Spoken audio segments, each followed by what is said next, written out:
sometimes people believe that their love for spicy food can make them develop peptic ulcer.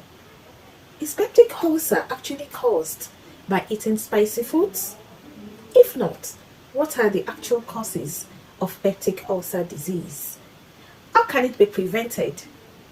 And is there a cure?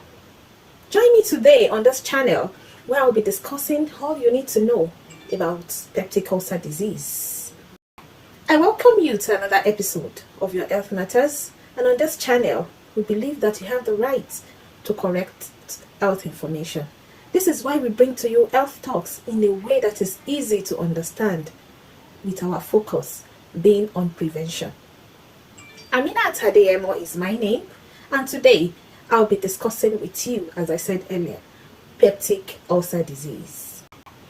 Peptic ulcers are open sores, something like wound, that develop inside the stomach, the lining of the stomach, and also of the upper parts of the small intestine.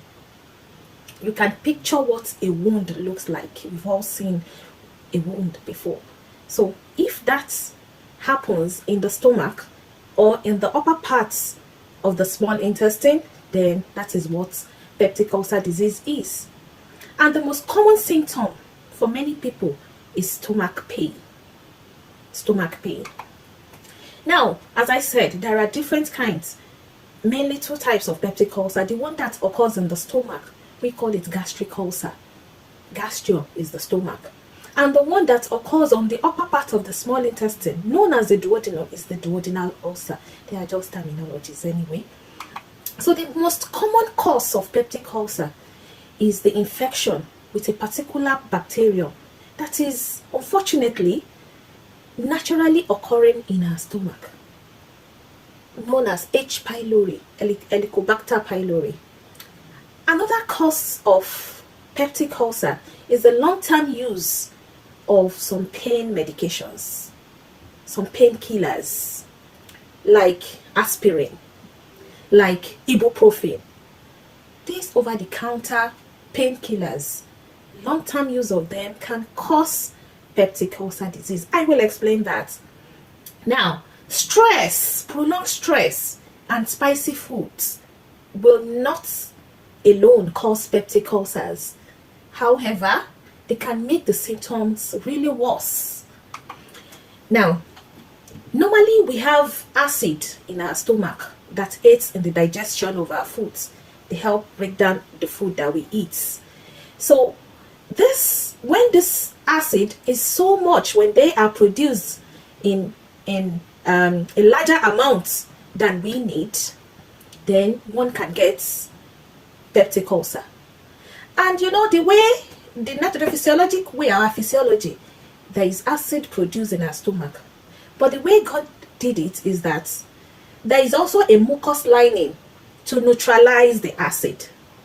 So another way that you can get peptic ulcer is when the amount of mucus is reduced. So two ways: is either the acid produced is so much, or the amount of mucus produced is too little.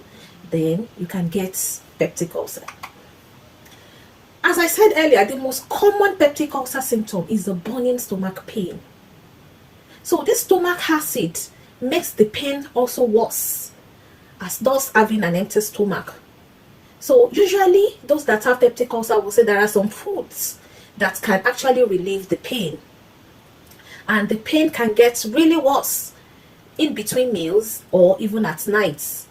But a note of caution: there are some people, like nearly 3/3 of people with peptic ulcers, may not even show any symptom. So that means it can even go undetected in some cases. There are some other risk factors, some other things that can predispose you to having peptic ulcer. And these are: if you smoke, smoking can increase the risk, your risk of getting peptic ulcer. If you also drink alcohol, you have a higher risk of getting peptic ulcer. Another important factor is when you have an untreated stress. Stress is good. We have good stress, but you have to find a way of relieving your stress. Long-term untreated stress can predispose you to having peptic ulcer. Eating spicy foods, as we said earlier, can also predispose you. But remember that alone, all these factors will not cause peptic ulcer, but they can make them worse and more difficult to heal. Peptic ulcer can be very stressful, because if peptic ulcer is left untreated, they can cause various complications like internal bleeding. There may be an infection and even perforation of the lining. You know, that lining of the stomach that I talked about. Just picture it. If there is a wound, the wound is not healed, what will happen? It will just continue to eat up that lining, and that can perforate the stomach, and even obstruction of the gastrointestinal duct, the digestive system.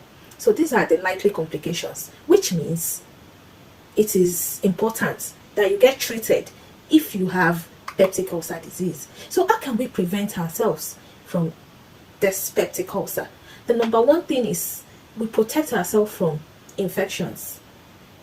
By what? Washing our hands frequently with soap and water, or by using hand sanitizers. And you can also prevent these infections by eating foods that have been cooked completely. Don't eat food that's partially cooked. They are really not good for your digestive system. Now, the next thing is use caution with pain relievers. If you must, make sure these painkillers, these analgesics, pain medications are prescribed by a registered or qualified medical practitioner. This is very important. And make sure you take precautions. There are some painkillers that you should take them with meals, not on an empty stomach. Please take note of this. And you can also work with your doctor or your physician to find the lowest dose possible that can still give you pain relief. And if you need to take a pain medication that is associated with ulcers, like we talked about before, like ibuprofen, like aspirin, and there is actually no other option, then there are some other medications that a qualified medical practitioner would prescribe along with this. We call them antacid, antacid. That is, they are going to negate the effects of the acid that we talked about earlier on.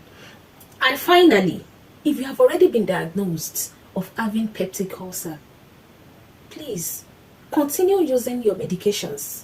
Or you are having an untreated stomach pain, continuous stomach pain, seek medical help. Consult your physician. Visit that healthcare center just beside your house. It is important that you get treated. Thank you so much for spending your time with me today. Kindly share, comment, and subscribe to this channel.